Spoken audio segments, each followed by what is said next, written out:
That's why we test stuff, right?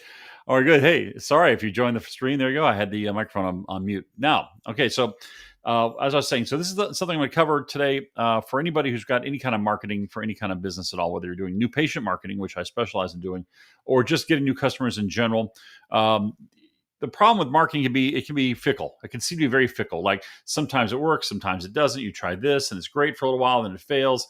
I'm going to give you the 5 things that I know to do. The way I keep millions of dollars worth of marketing on the line within the path, right? I keep it. How do you control your marketing spend so that it always makes you money, or at least almost all the time makes you money, right? It's hard to always win every day, but if you do, there's this 5 things that I train my folks on. These are the tried and true things that if you do these, you have a more than average chance of being successful. You have a very high chance of being successful, and that the more money you spend on your marketing, the more successful it gets if you do these 5 things along with it, right? So if I teased you enough of the 5 things, all right, let me talk about that. Okay, so the first thing is you got to keep stats. Keep statistics. Statistics are the great objective measurement of what's actually going on. So if you ran some marketing, say you ran $1,000 worth of marketing, how many new customers did you get? Right from that, track it best you can. And by the way, when I say keep the stats, do your best at keeping stats. Don't agonize over stats because there's always little vagaries, things. You're not sure exactly where somebody came from a new customer, or if there's extra clicks, it was you clicking or something like that on your ads. But just keeping statistics and knowing that the stats can be wrong, as long as they're consistently wrong, you can still manage with them, right? So keep stats, keep track of your numbers. Don't just go, oh, I hope it's going well. Now, I said, how much did you spend versus how much did you get? That's the most gross level of statistics. There's all kinds of statistics, stats that are inside of that, like, well, how many people saw the ad? Of the number of people who saw the ad, how many clicked on the ad? Of the guys who clicked on the ad, how many actually signed up or made an appointment or whatever it is you're trying to do or bought the thing, right? Then of those guys, how much was the average purchase, right? How much of that was profit? You can kind of take all the way down. Now, you can get crazy by having too many stats because then you start to measure things that don't matter.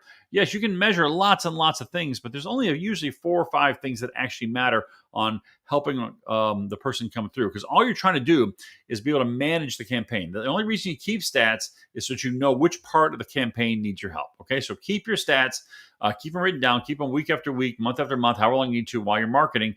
That way you know what's going on objectively, not just, oh, I feel like it's working. Well, yeah, okay, no, what's the stats say, right? That takes away all the kind of baloney, right? All right, number 2, keep a change log. Every time you start or make any change to a marketing campaign or into marketing campaign, log it down. Keep it on a piece of notepad. Keep it on a Google Doc. Write it on something. Keep it someplace. You say, oh, like change the headline on that ad, or I changed the placement for that ad, or I changed the budget on that ad. And you think, oh, I'll remember, no problem. Yeah, a week from now, I'll totally remember. No, you won't. I'm going to tell you, you're going to forget, or you're going to misremember, which is worse, because if you misremember the changes and it's something that goes better or gets worse, you're going to think those were the changes or whatever, and you're going to start making bad decisions. So keeping a simple log keeps track of what you changed when on the marketing campaigns, so that you can go back and later on when something does really well, you can say, what did I do? There it is in black and white. Or it went terrible. What did I do? Right? Because you'll find very often a campaign's working pretty well and you make a little change to it and it goes down. You're like, oh gosh, well, just go back to just before the change and see what you changed and change it back. That's easy, right? But if you don't write it down, now you got to go out of your memory, and if your memory is off, if you get a little wrong, you can't the details wrong. Now you've lost your ability to actually control the campaign based on that, right? And which brings me really nicely and smoothly to the third point. Point 3 out of these 5 is diagnose with data. Don't too often marketers get bored, right? The most dangerous thing to a successful campaign is a bored marketer. Oh, I've been running the same ad for 3 months and it's working great. Let's change it. Wait, it's working great. Why are you changing it? Well, because I'm bored. Yeah, you might be bored, but the public's not bored. Don't change it, right? So you want to always diagnose with data, which is why you keep the stats I mentioned earlier and the change log, the second one, so you can then diagnose with data, which means you look and see what happened, and then you put your attention on that. So if the stats are going up and it's doing great, leave it alone, right? And if you make some changes and it goes up a little more, then no, that was what did it. No, do you think it did it? No, it was sunny that day or whatever. No. Diagnose with the data. Let the data guide you on what to look at and what to fix and what was working and what is not working. That's easy, right? Don't go on feelings. Don't go, I just think that's not a great ad. You're not the public for the ad. You're not the one who the ad has to convince.